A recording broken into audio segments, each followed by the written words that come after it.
Daniil Medvedev is plotting to avenge his recent losses to Carlos Alcaraz and admitted that he often thought about the world number one.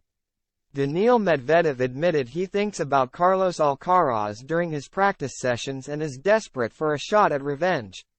The world number 3 has faced the Spaniard twice this year and lost on both occasions.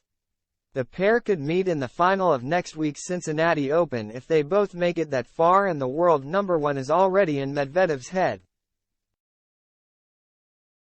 Back in 2021, Medvedev got a routine straight-set victory over an 18-year-old rising star at Wimbledon, world number 75 Alcaraz.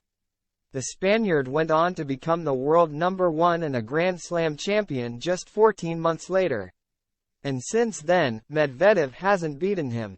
The 20-year-old is 2-0 against the Russian this year, defeating him in the final of the Indian Wells Masters before downing him in last month's Wimbledon semifinal. Medvedev hasn't even taken a set off the world number 1, and Alcaraz has since been invading his thoughts as he plots his revenge. Ahead of the Cincinnati Open, where Medvedev and Alcaraz are in opposite halves of the draw, the world number 3 said, "It's always a balance because every time I practice from now on, I can be thinking that it's Carlos on the other side, so what should I do?" On top of thinking about Alcaraz during his practice sessions. The 20-time title winner admitted that he was also preparing to face Alcaraz even when there were other opponents in the way of a potential showdown.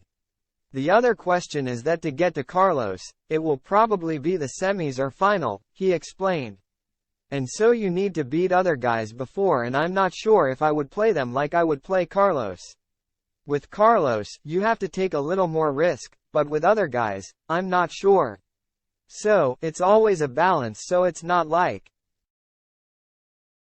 you're only thinking about Carlos but then you lose in the first round and you're thinking, well, at least I was prepared for Carlos." Medvedev wasn't just thinking about Alcaraz from the perspective of a rival, as he also confessed to watching his matches like a regular tennis fan instead of analyzing them. The 27-year-old added, "When he plays and we're sitting in a restaurant looking, we're not discussing too much like, did you see this? We're more like fans, looking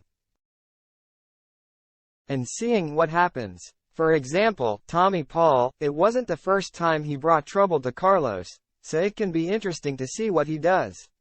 While Medvedev is preparing to exact his revenge on Alcaraz after 2 one-sided defeats this season, he will first have to focus on either Dan Evans or Lorenzo Musetti. The world number 3 has a bye to the second round where he meets the winner of their clash. He is also in the same half of the draw as Novak Djokovic, meaning they could meet in the semifinal if they both make it that far. And even if Medvedev loses early, it seems he's safe in the knowledge that he was prepared for Alcaraz regardless.